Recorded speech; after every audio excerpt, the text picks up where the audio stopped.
Part 2. Now we're gonna be continuing to the part of the shower. Then I dried myself and changed into my pajamas. I took out my book and began to read. Then I'd go on my iPad for 20 minutes and probably fall asleep soon. I fell asleep, but I wasn't fully asleep because James and Dad were watching the news. I took my iPad out of my bed and turned on the password. There has been a rumor that coronavirus might come back in the fall. I hope the vaccine comes, I say, praying to God. Then the next day comes, and it's morning. "What should we watch?" Dad said, hopping on the couch with a bowl of berries. I was eating a parfait with the vanilla wafer on top. I just had to get all the things collected in my small kitchen. I went on Netflix, and there was a documentary about coronavirus, my worst fear. So many rumors and a lot of difficulties. There has been coronavirus many centuries ago and was only meant for animals.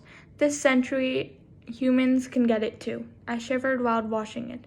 "Can we change it, please?" I begged Dad. "You don't have to watch it. You can watch on the other TV." Then they started talking about how June Almeida found things in her microscope, but nobody believed her. That was a fact.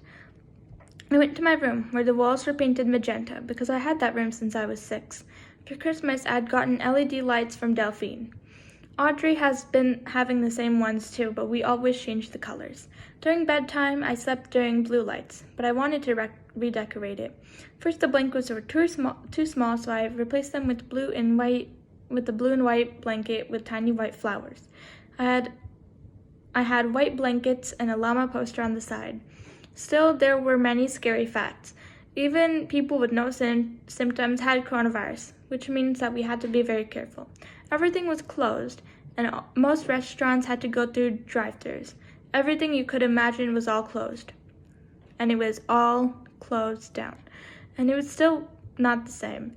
I'd do anything to go back to school and not stay at home. Even the teachers were complaining. Today's Friday. Zoom meetings are just a waste of time. Still, I was really scared after I watched the news. My chores were cleaning dishes, cleaning the table, and watering the plants. Everything was normal, virtual school repeat. It would never end, and Mom would still be downstairs. That's the end of Chapter 5. Chapter 6 soon.